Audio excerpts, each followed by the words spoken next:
Hi, I'm Bronwen and welcome to Reader's Warehouse Book Tour. Today we're interviewing food writer and Masterchef Australia's judge Matt Preston. Welcome, Matt. A few questions we'd like to ask you, Matt. Sure. How old were you when you first ventured into the kitchen? I would have been about 7 or 8. I used to make baked eggs. My mother had a very fine little enamel pan. It was perfect size for 2 eggs. And I would put the eggs in there with some sultanas, a bit of curry powder on top, and I'd put them under the grill. And I would then very carefully, with an oven glove, take the very hot pan out. I used to love these baked eggs. So that was my first ever recipe, my first ever experience of cooking. Oh, that's great. What's your first book you used? From your mom or that you bought? Well, the first cookbook I used. I'm afraid someone asked me this question the other day about cookbooks, and I don't really remember ever using cookbooks when I was younger. I used to cook in my when I moved to university, I cooked. That's kind of like, oh, that sounds good. Sometimes disastrous. Dyeing mashed potato blue, not one of the best things I've ever done. It seemed like a good idea, blue mashed potato. It was terrible. I've had a long interest in coloured food. I remember once being asked for water, and I asked what type of water the person said. They said, whatever you want. I said, I'd have purple, please. And thinking I was being really smart, she dyed it with red and blue cotton, and it tasted disgusting, but my pride meant I drank the whole thing, no matter how disgusting it tasted.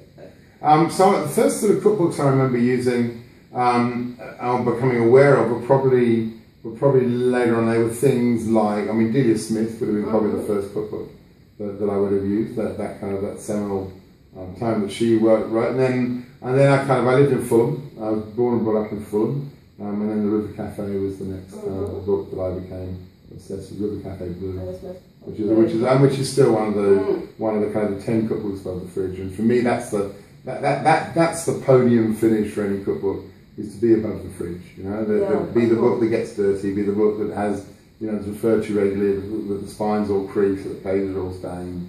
That's the best thing about coming here to South Africa is doing signings and people turning up with the first book with 100 recipes, and they've got the little post-it notes of their favourite recipes, and then you know where the post-it notes are. When you open the page, there's kind of a bit of cake stain, or there's some barbecue sauce on the meatloaf, or a bit of spaghetti bolognese splotched on the bolognese page, and that's something very beautiful about those stones. Good.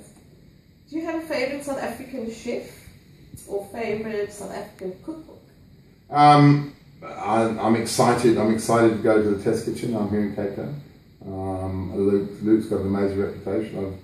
I've spent a bit of time with him when he was in Australia just after he got on. So what's that? 8 years ago. In terms of cookbooks, I'm a jackdaw when it comes to cookbooks. I kind of pick them up, read them, put them down. The moment the stuff I'm most interested in is some of the less so the fancy fine dining stuff, more the real food of the different ethnic groups of South Africa. So I've been given a copy of the book, which is beautiful. That's what I'm reading at the moment. Okay, that's good. The best piece of cooking advice you've ever received, and how did it change you? There've been a number of very common seminal moments. Mario Batali, famous New York chef, I went to a den that he did, and he was talking about clarity of flavour, minimal ingredients. He was making a matriciana, I think, and it was such a simple recipe, and the flavours were so clean, and it was all about the pasta with the sauce, almost like a condiment. That was a great moment. A guy called Gauthier Marchesi, another Italian chef from Italy, one of the godfather of Italian cuisine, really. And his whole attitude is work out what you can leave out, work out what you don't need in a recipe in order to move it forward. So when he makes his risotto, he uses salted water. He wants you to taste the rice, not the stock. So that's clever.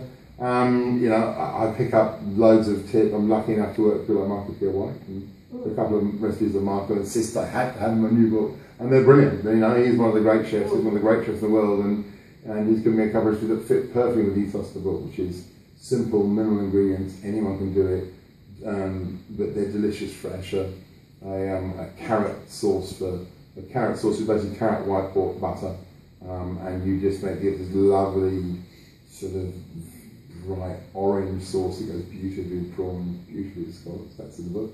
Another wonderful cucumber sauce. You just blitz a cucumber,